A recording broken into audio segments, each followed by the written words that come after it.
essay, an autobiography of yourselves that you need to write. And that will be somewhat time consuming.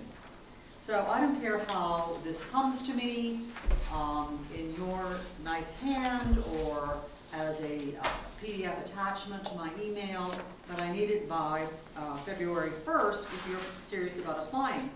Because I create my likely 2012 applicants from those collected autobiographies. So after February 1st, I make up a list of people who seem likely to apply. Does anything bad happen to you if you change your mind? No. Many of you will, but I just need some place to start. I need to be able to pull some files and get going. I'll create an email list from those accumulated folks and start sending that group special reminder emails. One of the emails you'll get is a reminder to schedule an hour-long required interview with me in March or April. I'll let you know when you can sign up for those interviews. You can't sign up for them now. Probably whenever I have that list made up, maybe the week of February 8th or so, I'll send you an email and you will call the office here and say, I need to schedule the hour-long interview with Jane Cary. Before that, I will have sent you a list of dates and times that I'll be conducting these interviews. So when you call, it's first come, first served. You pick the date and time that you want to interview with me. And I try to, guesstimate pretty correctly about how many people I'm going to have who need to have those, and I certainly need to leave spots for the many alumni who will apply. So when you call, and don't worry, I'll remind you about all this, but when you call, you need to specify that it's for the hour-long required interview, because usually, as those of you who see me know, I have half-hour appointments with folks. If at that interview you want me to review with you a draft of your AMCAS personal statement, all of these application services will require a personal statement. Send that to me 48 hours beforehand so I have time. Don't appear with it or I will not go over it with you. But if you send it to me 48 hours in advance of your appointment, I will go over it with you and make some suggestions, helpful suggestions. You're going to come to that interview with questions about your particular situation. There will be time in the interview for you to get all of your questions answered and for us to talk about the professional schools that we think you should apply to and that you're a good candidate for. I would appreciate your coming with an idea of what schools you would like to apply to. You may not apply to more than 20 schools through me. I want you to have done your research and really figured this out. There are lunatics in the world whom you will encounter who will apply to 50, 60, 70 schools. And that's just a crapshoot, and it's stupid, and it's lazy because, which you all are not, because they haven't investigated those schools to see if they're appropriate for them at all. And research that I've done, statistical things that I've run with smart people show that if you're not going to get into 20 schools, you're not going to get into 30, okay? So trust me on this. If you have some really good reason why you would need to apply to 20, more than 20, let me know. But it's the rare person who needs to. And you will find that 20 schools is plenty to apply to for a variety of reasons. A good book to get next April, not now, because you can borrow it from me now for free over a weekend, is this medical school admission requirements. This is the Bible, not your Barron's, not your Princeton Review, not your whatever. This is it. Because it's produced by that outfit, which is, as I said, the mothership of medical education. Now, this used to be a much fatter book, but that's because all the information was in a nice fat book that we old fogey advisors liked because we could easily access things while we were trying to advise you. Then they got smart last year and began selling this for $25, which it always cost, as both a book and with additional information online. Figuring correctly that you all would like to go in and manipulate the data in the way that you so cleverly do in terms of putting in your GPA and your MCAT score and your state of residence and coming up with a list of schools for which you might be viable. You can do that with purchase of, well, I think for $15, they sell you the online ability. For $25, you get the book and a password that gets you online as well. So the advisors have been doing so much squawking about how inconvenient it is not to have all that information at hand. I don't know if they'll go back, but students, applicants seem to like it, and that's who it's really aimed at. It contains lots of important information about the mission of the medical schools, contact information, application deadlines, costs of everything, MCAT and GPA of accepted students from the years before, all sorts of useful stuff like that. And all the medical schools have to participate. So I'll be mentioning other things about this book.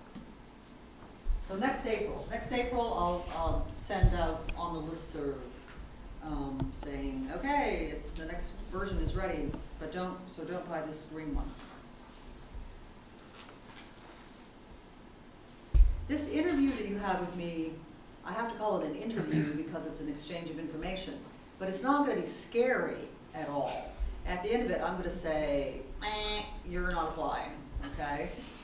Well, not in so many words. I might suggest what you need to do to improve your candidacy. I am always frank in that regard, and I'd expect, since you're big boys and girls, that you can take that and not waste a whole lot of money if I say, hey, you are fabulous in all these ways, you just need to buff this up in that way, that you'll perhaps take that advice. I'll still support you if you don't want to take that advice though. Now, if you're not sure that you should be applying, that you have any business applying now, or that you aren't sure whether your credentials match up at all to successful people in the past, this is the time, between now and next spring is the time to ask me that. Don't fill out the whole autobiography and get all ready to go and then come to the interview and we decide that. So if you have doubts and hesitations, then come make an appointment with me now for a half hour and we'll talk about that. I'm always happy to do that. Don't come see me if your GPA is a 3.7 and you're worried that you're not competitive. I don't want to see you. I don't want to see you. Yes, you're competitive. Don't come see me.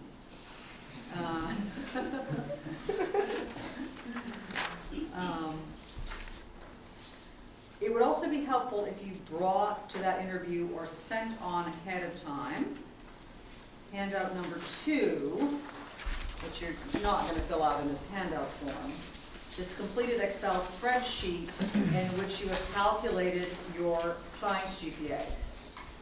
Your science GPA is going to take on new importance when you apply to medical school. The medical schools will break down your GPA into BCPM, biology, chemistry, physics, and math, that's 1, AO, all other, and UCG, which is your undergraduate cumulative.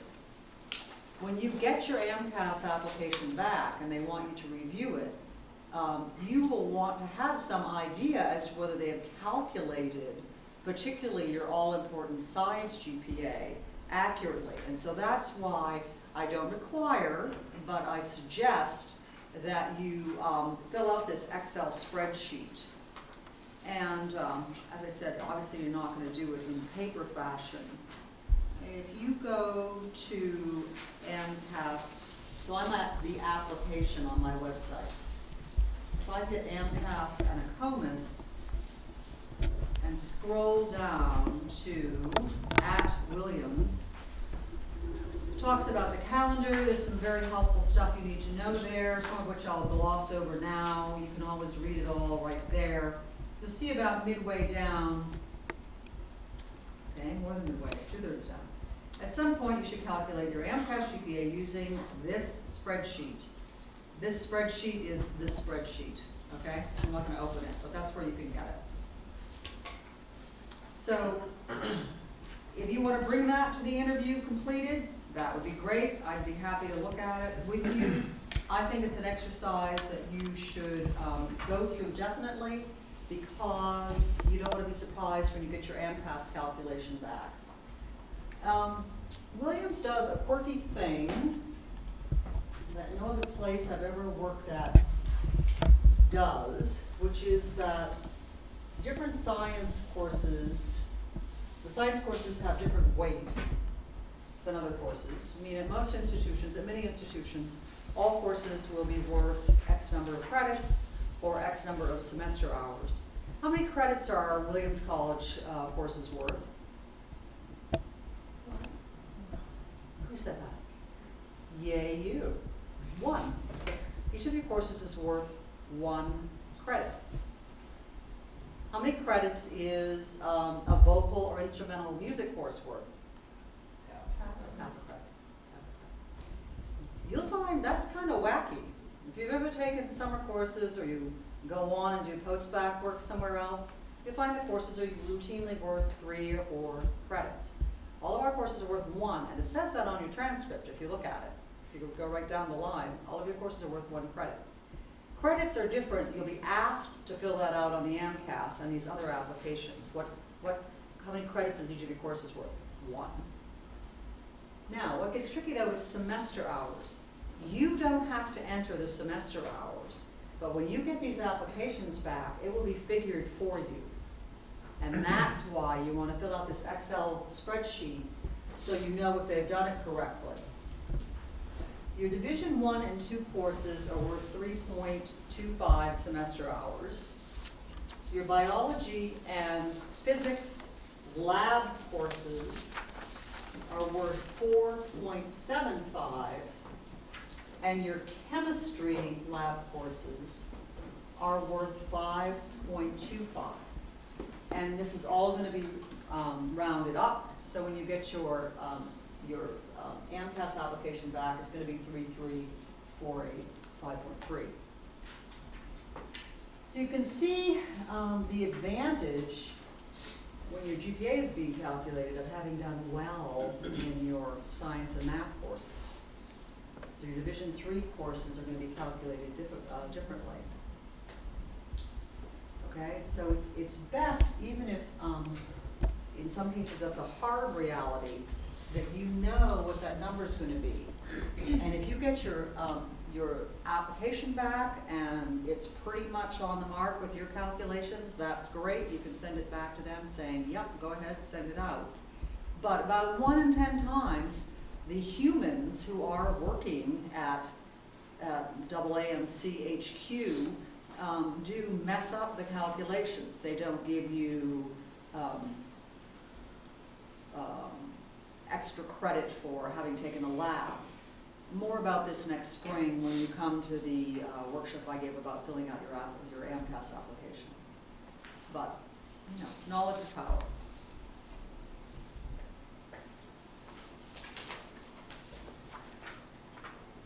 So I write one of these committee evaluation letters for all of you. Some of you went to high schools or private schools where you had a guidance counselor who had to write a letter for a set number of seniors to the schools. That was just a requirement by the colleges. It certainly is a requirement here. I have to do that too. The medical schools demand, let me put it this way, MD, DO, vet, and dental schools demand that if we have somebody in my position, a health professions advisor, that a letter be written for every applicant from that school. So that's what I do all summer, is write letters for applicants that go on top of the recommendation letters that you've collected. Now, again, these letters are nothing that you should fear. Yes, I have to discuss your academic record, good, bad, or otherwise, your extracurricular pursuits at Williams, relevant summer jobs and activities, It serves to compare you with other EIFs applying in that year. Obviously not by name, but it sort of is a calibration on my part about your standing in that group that's applying. My whole goal is not to keep you out of medical school. I figure the admissions offices can do their screening the way they want. I want to lift up whatever is positive about your application. So I do that in your letter. So if this isn't so hot, but you have a lot of that, I can talk about the lot of that. Okay? I won't, you know, gild the lily, but I do make these letters as positive as possible about all of you. So again, you needn't worry that you've been screwed over by alma mater in some way when you apply. Recommendations, very important. So, in addition, what can you be doing now? In addition to completing the internal autobiography, you should begin very shortly to think about who you're going to request your letters of recommendation from. You will be requesting 4 to 6 letters of recommendation, 2 of which must be from Williams Science faculty. Another letter might be from a physician or a vet or a dentist you've shadowed. Indeed, if you're applying to vet or dental school, it's pretty much of a requirement that you get such a letter from a practitioner. Other letters might come from other science faculty. If you've been a science major here, it's completely possible that 3 or 4 of your letters will come from science faculty here. Or they could come from other faculty in other departments, coaches, deans, summer employers with whom you've worked. Other responsible adults who are familiar with the reasons that you want to enter medical school and will be able to talk about that. If you're not a science major, you may very well want to get a letter from your department, particularly if you write a thesis. It'd probably be considered very odd for you not to get a letter from your thesis advisor, even if it's outside the sciences. Obviously, no family members. Don't try to sneak in the uncle with a different name by marriage. No family members.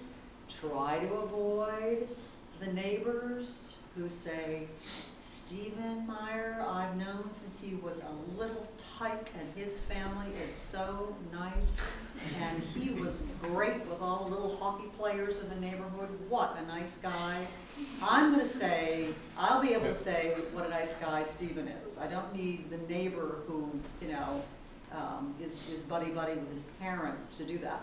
Unless the neighbor is a physician whom he has spent a lot of time shadowing, who he has talked about medicine with. Okay? That's okay. But a lot of people, you know, they're congressmen, the mayor, you know, all kinds of people who just know them in terms of their character. And the medical schools really don't care about recommendations like that. It needs to say something substantive. When you make the request, and all of this will be apparent through VE Collect, I'll take you through it a little bit. There's some suggestions for your recommenders, what they should be talking about, so they're not needing to make this up on their own. There's some suggested talking points to help your recommenders. The people here on campus, particularly the science faculty, are old hands at this. So right now, you can be alerting the recommenders that you'll be requesting a letter of recommendation from them, that they can expect an email from this VE Collect outfit, and all they need to do is respond to that email with their letter uploaded. Last year was the first year we used this. Some people had a tough time with the new system because they used to just bring the letters over to Jane, but since I've lost my assistant This is a fantastic way of going paperless and also allowing you to see whose letters have been submitted without having to call me or my imaginary assistant. You can check and see all you want and bug them if you want to, and get nervous as April 15th approaches. Okay? So all these letters are due in April 15th, unless you'll be working with somebody this summer, next summer, who wants to submit something a bit later. You can tell me that might be happening. I do start writing these letters in May, and I will start with the files of those people who have all their recommendation letters in by April 15th and who have interviewed with me and have all their autobiographies in and all that. Well, you won't be able to interview with me anyway until you have your autobiography in. That's a rule. You can't make an appointment with me without having your autobiography in. So. Don't wait until April 1st to ask your recommenders for these letters. You're not doing them any favors by waiting so late. They'll just be irritated that you sort of put them under some sort of time gun. So think about who you want to ask and go ahead and start asking them.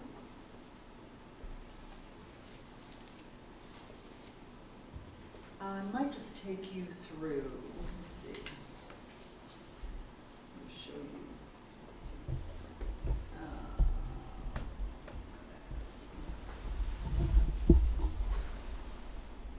A couple different places you can get. Yeah, we go just up to the application. There are the links right there. These I highlighted because they're very helpful to you all who will be going through this process for the first time.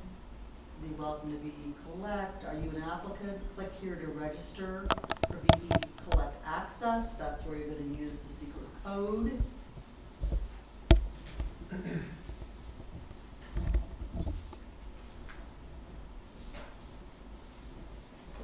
They have handy videos. Come on. It takes a lot of load and it's very wordy. They have handy videos all along that if you're not sure how something's going to look eventually. Why doesn't it open? It's okay. Okay. And they have the site menu has all sorts of interesting stuff. The schools that participate. Schools that accept letters through BE Collect.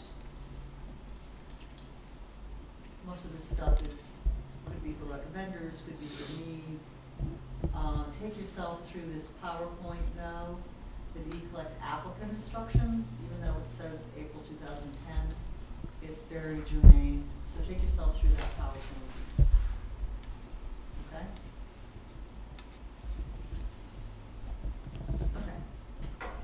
Applying to medical school. All of this is about applying to medical school, but now I'm talking about the part where you actually apply. You actually physically apply. And that happens as soon after next June 1st as you can. The applications usually go live in May.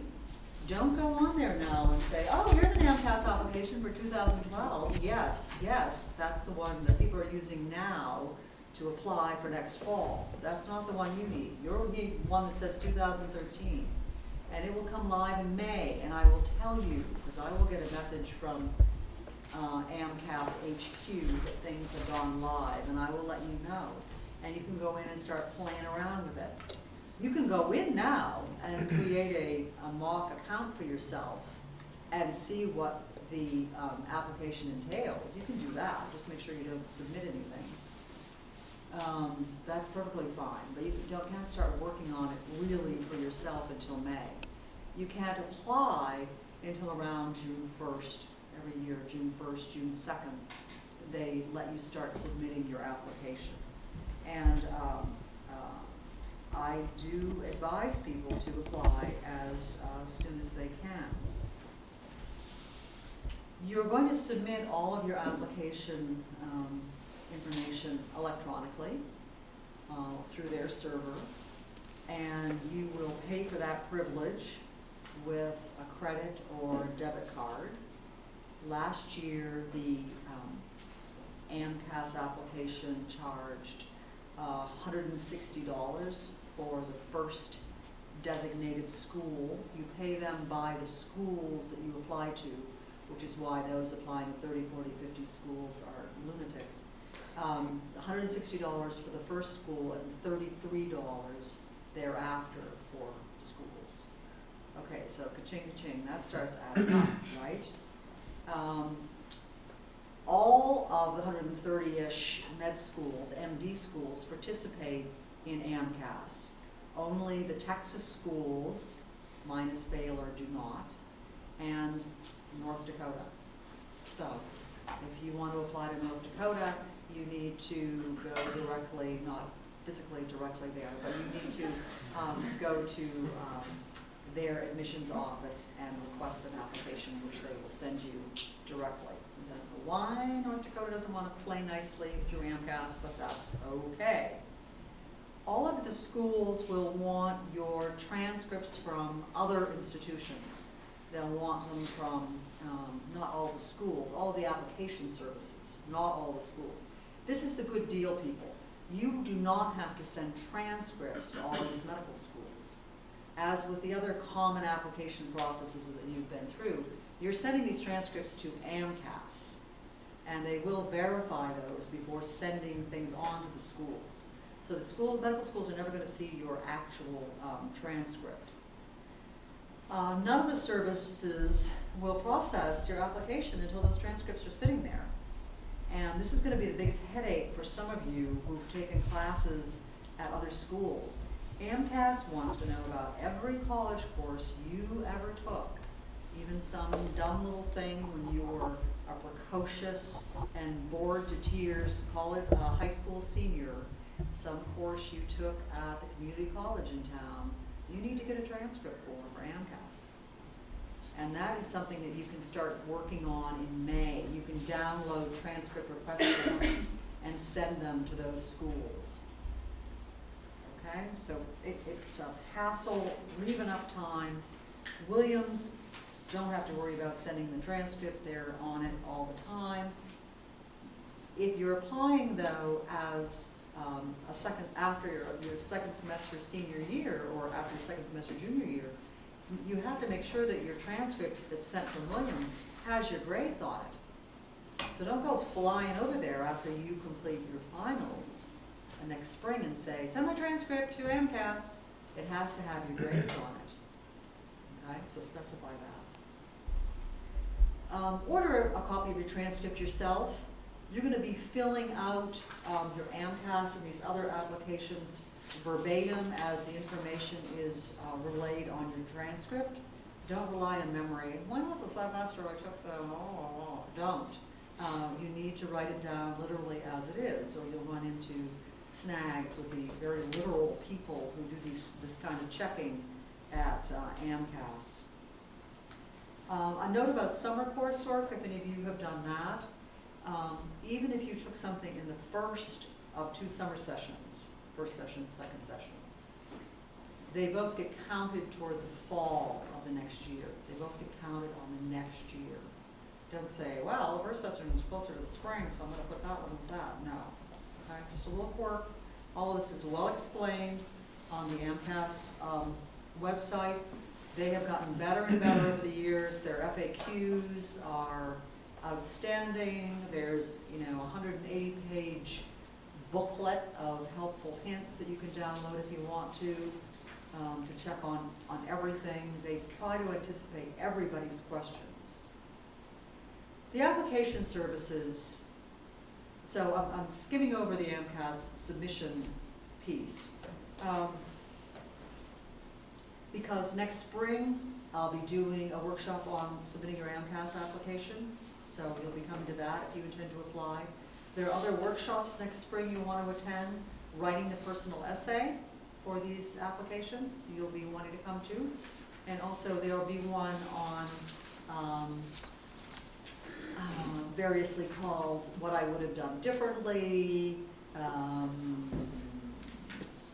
what I did correctly, whatever, featuring current seniors who applied this year, who can talk to you about what they did right or what they did wrong or what they wish they'd done differently. So that's a fun workshop to have. The application services and I will be communicating with you, application services and medical schools and I will be communicating with you almost exclusively by email. And many times applicants will create a new email address and use it exclusively for the application process. If you create such an address, and many of you may already have a Gmail address that you use with other friends and family, you can keep that. I want the address to have a significant chunk of your name in it, so I instantly recognize who you are when I look at that email address. And it may in no way, shape, or form be cute or funny or anything but boring and straightforward. Some students even start using this address when they submit their autobiographies on February 1st, and that's fine. So an email that you use exclusively for medical school stuff is a good idea.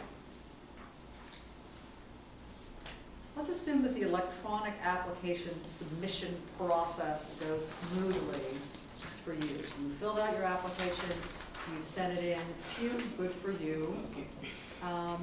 Then you will start to receive secondary applications. You will receive invitations from schools to complete their application. Almost all the schools will send everybody a secondary application.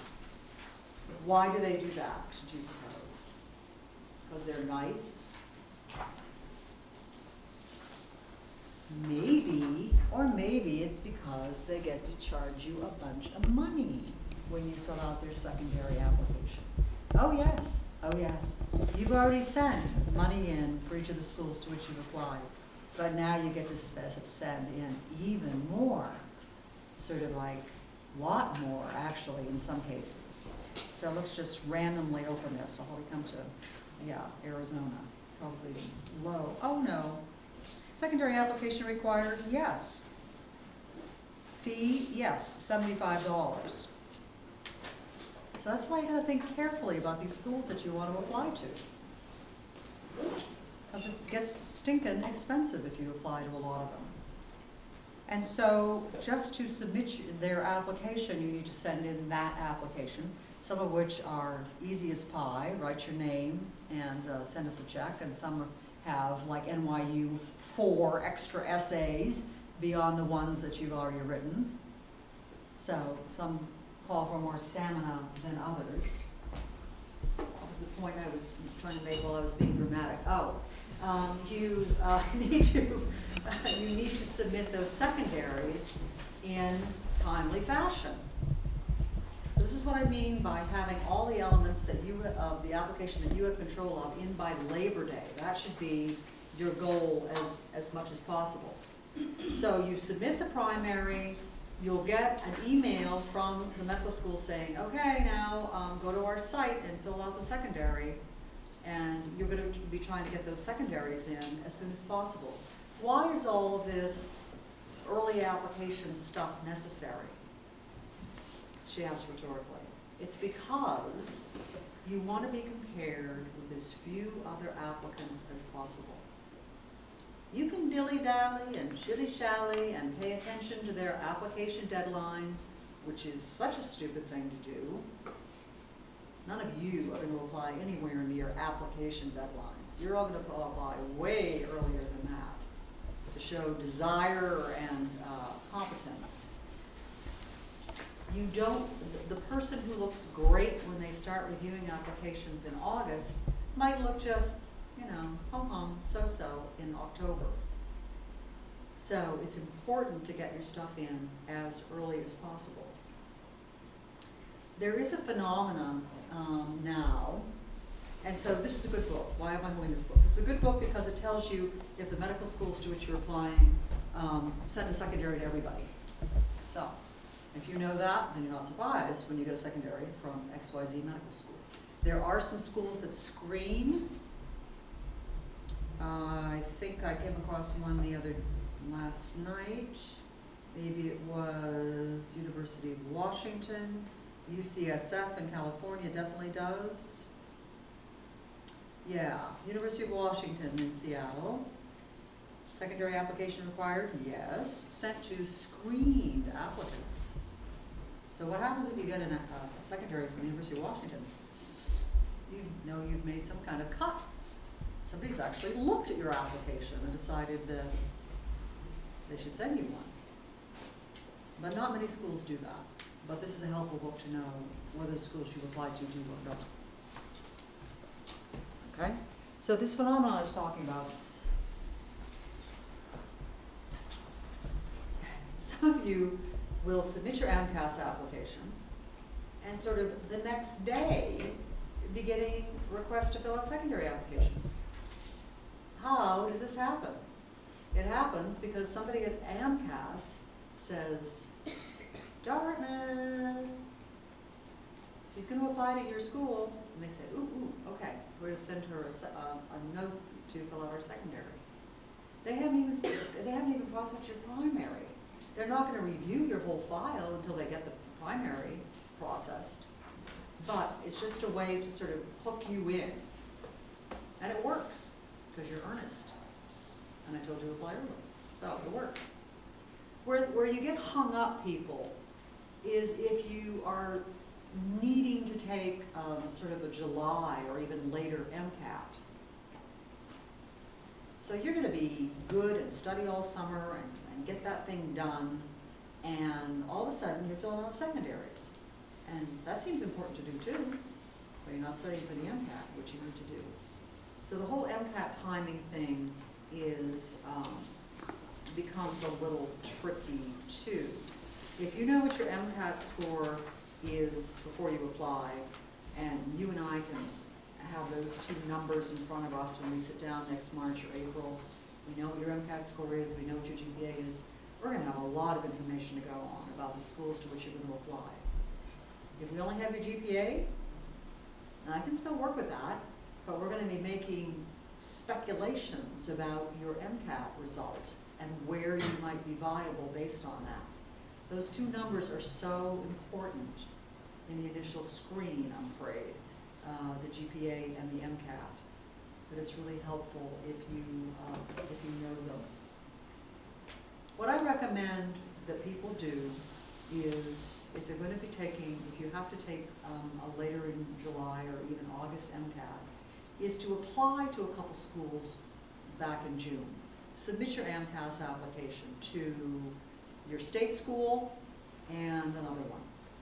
If you're from New Jersey, you're going to apply to the 2 New Jersey schools and maybe another one, just to get yourself processed at AMCAS. You haven't spent a lot of money, you haven't spent a lot of time, and then you can wait and see what your score is. The scores are going to take 30 days to come back. And if you do well, then it's really easy to send your application to a bunch more schools. That's what I would advise. And for some of you, I will be tweaking that advice based on your GPA. Some of you, the MCAT's going to be gravy because your GPA is really, really good. And you can probably go ahead and apply wherever you want to in June, particularly if you have been a good test taker in the past. Some of you, the MCAT's going to be very important. I've seen that happen already. I was talking to somebody today who has had 5 interviews, and she had a pretty so-so, unexceptional GPA, but she got a 36 on the MCAT. And that was obviously razzle-dazzle enough for some schools to call it in. So that worked for her, whereas if her MCAT had been congruent with her GPA, she probably wouldn't have had the same result. What you don't want to do is apply to everywhere, 20 schools, well before you take the MCAT. Because if that MCAT doesn't go well, if you bombed the MCAT and you applied to all of those schools, you're in a tough position. You've spent a lot of money, you've spent a lot of time, and now you're in a position of looking like somebody who didn't really think this thing through because you've got this poor MCAT. You probably, I would advise, want to pull your applications that year. Write the schools and say, abort, abort, abort, so that when you apply the next year, you're all shiny and new and virginal again to them. Because if your MCAT is very weak and that everybody rejects you, the next year they're going to be looking at you a little more critically. We rejected her last year. What's she done this year? If you get the MCAT score up, obviously that'll be a big help, but the bar will be set just a little bit higher. Okay? So please don't apply to a whole bunch of schools and then without knowing what your MCAT score is going to be. I need a processed copy of your application, be it AMCAS, ACOMAS, VMCAS, whatever, to send your recommendations. I am holding on to those recommendations until I get a processed copy of your application. This is not the copy that you submit. I don't want that. Don't send it to me. I want the copy that they have checked and computed and everything on. And then when you get that, they're going to send it back to you and they're going to say, John, check this over. It's your last chance. And he's going to be looking that over and then he's going to say, this looks great. And then you're going to send me a PDF of that too, and I am going to send your letters of recommendation right out the door in a very timely way. I need that application. I need a copy of your completed application, of your processed application, in case I need to call and advocate for you later, in case a school has a question about you. I need to see what you wrote. That'll be the only time that I know for sure what your finished application looks like. So it's a way for me to be as helpful to you as possible.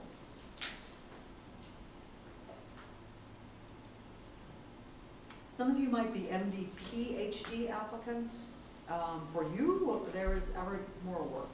You need different kinds of recommendations, more sciencey, all sciencey actually, very heavily research oriented, and I will write you a more research, science intensive letter. So that's important for me to know because it directly affects the advice I'm going to give you about where to apply. It is possible to apply to both MD and MD-PhD programs at the same time, but not at the same school. Okay. I'm not talking here and now about MD, MPH programs, other combined programs, but you and I can talk about that. Those you don't do anything particularly special for. The application timetable, you have a copy of.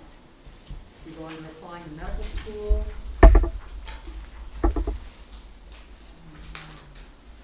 Application timeline is given. You can download it, but you don't have to if you're in the room, because I've already given you a copy of it. And just attend that. See, you're already doing the first thing. Attend a required meeting with Jane Cary. Check. You're off to a roaring start. I should mention AMCAS questions about institutional action and felony conviction. If you have institutional actions, you need to tell me about those.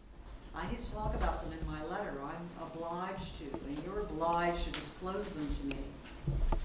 Any academic actions taken against you, if you were placed on probation or something, I'll see on your transcript and we'll talk about it. But if you have institutional actions because of an honor code violation or something like that, you need to be very forthcoming with me about that in the interview, because that all needs to be explained in your letter.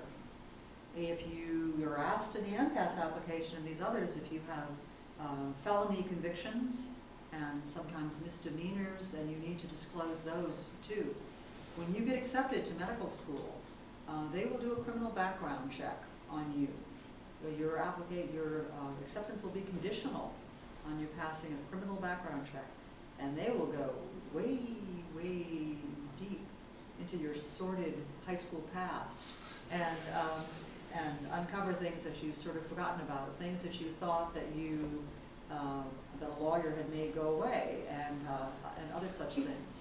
So best to sort of check out what might be out there about you, because you need to be completely honest with that. Medical schools are quite accepting of youthful, dumb stuff.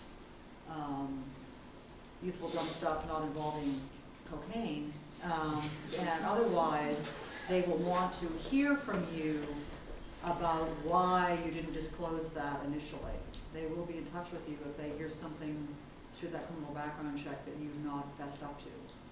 So fess up. They love honest people. They love honest people and people who are sorry about mistakes of the past and have pulled up their socks and marched on in very righteous fashion. They love to hear those stories. They don't like slinking around. This is, as you might have gathered, a long and expensive and emotionally exhausting process, this application process.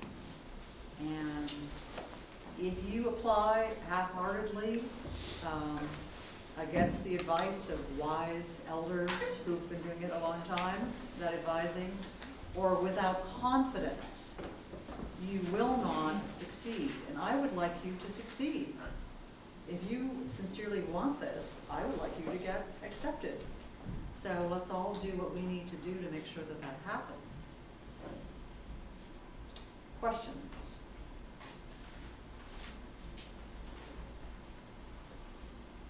No questions. She was so thorough. You can tell the group from yesterday, she was much better tonight than she was yesterday afternoon. Yeah. For the letters, would a letter, if you worked with a vet but you're planning on applying to a medical school, would that have any pull or that? Only that we're able to talk about how great you were with the animal's owners or something, or it wouldn't hurt. I guess I'd like to hear who else you could get letters from. Yes. And for seniors planning to apply next year, which of these things do we do while still on campus? What year are you applying? What year do you want to go? Matriculate in 2014.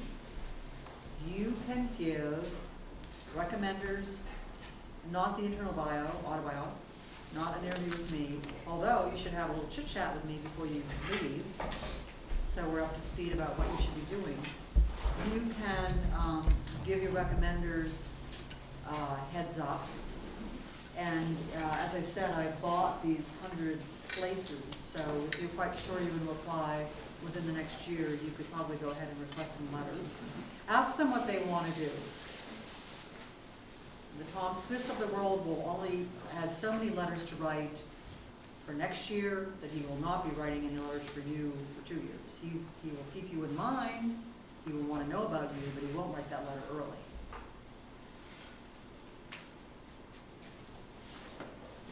Yes? In terms of, if, on that, like, we should probably take the MCAT though in the summer where we'll still have like science classes still on.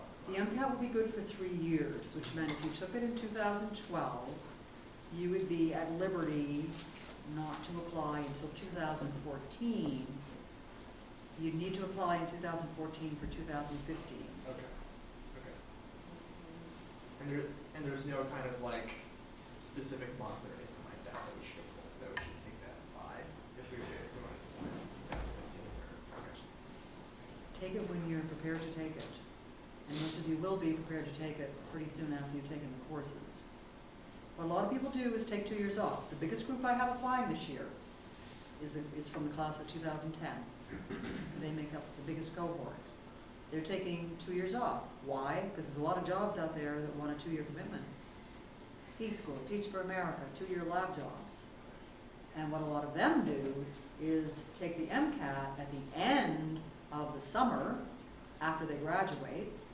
They have all summer to study for it. They have their score. If it's good, that's fine. They're just sitting on it. They can apply really nice and early the following year to go after the second year that they've worked.